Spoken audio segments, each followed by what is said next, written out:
여러분 안녕하십니까? 반갑습니다. 최석영입니다. 이번에 살펴볼 내용은 여자 동성애자라는 여사 동성애라는 그 수수께끼입니다. 이건 참 미스테리입니다. 아직 잘 밝혀지지 않고 있는데요. 남자 동성애도 마찬가지입니다. 아직 밝혀지지 않고 있어요. 미스테리로 남아 있는데 진화 심리학자들이 많이들 연구하고 있는데 뾰족한 그 답이 안 나와요. 다른 연구들의 경우는 어느 정도 가설이 제시되고 그 가설이 검증되고 그러는데 이 동성애와 관련된, 특히 여자 동성애와 관련된 문제는 가설을 제시했는데 그게 제대로 검증이 안 되는 경우가 굉장히 많고 예측이 틀리는 경우도 많고 그래요. 그리고 또 연구 자체가 굉장히 어려워요. 제한되어 있기 때문에 아주 어려워요. 그래서 이 여자 동성애자의 수수께끼 한번 소개해 드릴 텐데요. 이 여자 동성애 연구 현황을 한번 말씀드리면은 이 남자 동성애 연구에 비해서 훨씬 적어요. 사실상 거의 없다고 해도 과언이 아닌데 손에 꼽을 정도로밖에 없어요. 이 여자 동성애자 비율을 보통 한 1%에서 2%로 보는데 남자 동성애자는 이거보다 훨씬 많거든요. 근데 여자 동성애자는 숫자도 적을 뿐더러 사회적 관심도 남자 동성애자보다는 좀 덜 끌고 있는 그런 상황입니다. 그러다 보니까 연구가 거의 이루어지지 않고 있어요. 이제 그 가운데도 그나마 연구가 진행이 됐는데 베일리, 무스카렐라, 뎁스 이런 분들이 이제 연구를 했는데 최소한 이 정도는 그래도 어느 정도 드러났어요. 아주 핵심적인 거, 본질적인 건 아니지만 이 정도라도 드러난 게 어딥니까? 먼저 동성애는 단일 현상이 아니다는 거예요. 그러니까 동성애라고 하는 공통된 현상이 있는 게 아니라 남자 동성애, 여자 동성애가 완전 다르다는 거예요. 따로따로 연구해야 된다는 겁니다. 그리고 남성의 성적 지향은 발달 과정에서 일찍 일어나거든요. 그래서 남자 동성애자들은요 일찍 확인이 돼요, 비교적. 근데 여자 동성애자의 경우, 여자의 경우 성정체성이 전체 생애에 걸쳐 훨씬 유연하게 나타납니다. 그래서 사춘기 지나서 나타나는 경우도 있고 그래요. 그래서 20살 넘어서도 막 커밍아웃 되는 경우도 있고 그래서 남자 동성애와 여자 동성애는 굉장히 다르다 하는 겁니다.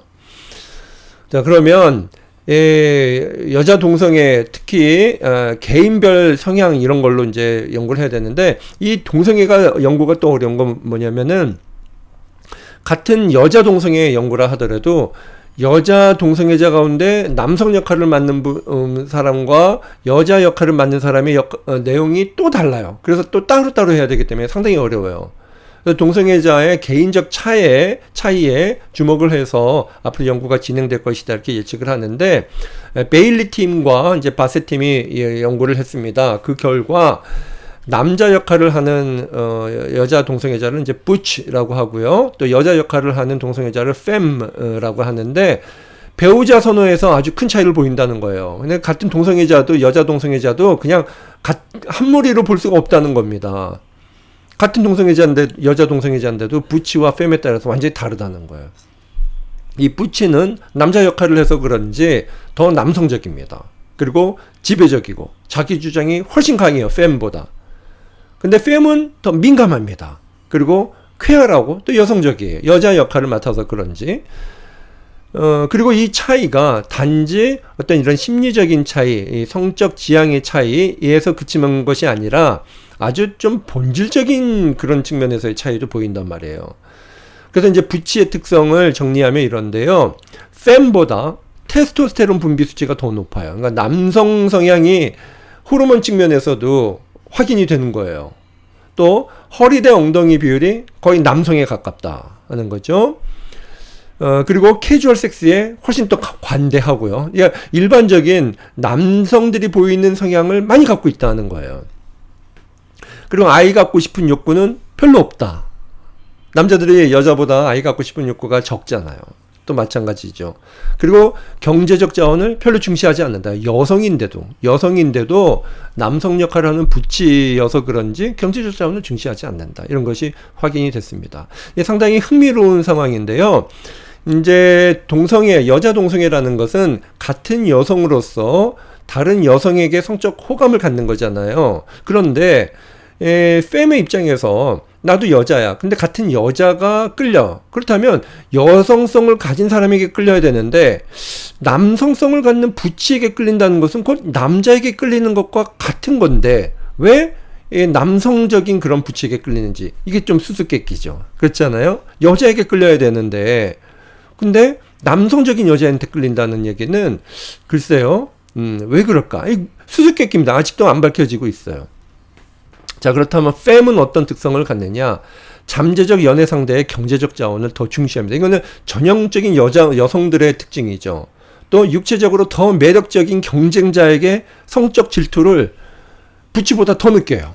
이게 또 여성적인 특성이죠. 또 경제적으로 더 성공한 경쟁자에게 더 큰 질투를 느껴요. 그래서 이것은 부치와 fem은 굉장히 다르다. 굉장히 다르다. 같은 동성애자인데도. 그래서 이것을 어떻게 접근을 해야 될지 연구자들이 굉장히 고민을 하고 있는데 아직까지 뚜렷한 그런 연구 방향이 제시가 되고 있지 않은데 그나마 좀 모색을 하고 있는 상황이에요. 그래서 이 여성 동성애자 연구 전망을 한번 해보면 여전히 수수께끼 때문에 좀 어렵고 그나마 이제 해리슨의 연구가 어느 정도 이제 방향을 제시해 줬는데 동성애자 여성은 이성애자 여성보다 남자에게 신체적 학대와 성적 학대를 받은 경험 비율이 높다. 이것은 데이터로 나온 겁니다. 그렇다면은 이거는 진화적 어떤 유전적 특징, 물론 유전적 특징이 있을 것 같아요. 근데 유전적 특징이 스위치가 딱 켜지는 순간이 바로 이러한 성적 학대나 신체적 학대와 연관이 있지 않을까 이렇게 추론할 수 있고 또 동성애자 여성은 원치 않는 성적 접촉을 비교적 이른 나이인 6세에서 15세 사이에 경험하더라 하는 거예요. 이걸 보면 유전적인 것인지 후천적인 것인지 혹은 유전적이라고 하더라도 그것이 발현되는 계기가 뭔가 학대라거나 비정상적인 그런 성적 접촉 때문은 아닌지 여러 가지 추측이 가능한데 아직까지 확정되지는 않았습니다. 그래서 미스테리로 남아 있어서 앞으로도 여기에 대한 연구가 좀 필요하지 않을까. 요 정도 선에서 여러분에 소개해 드리겠습니다.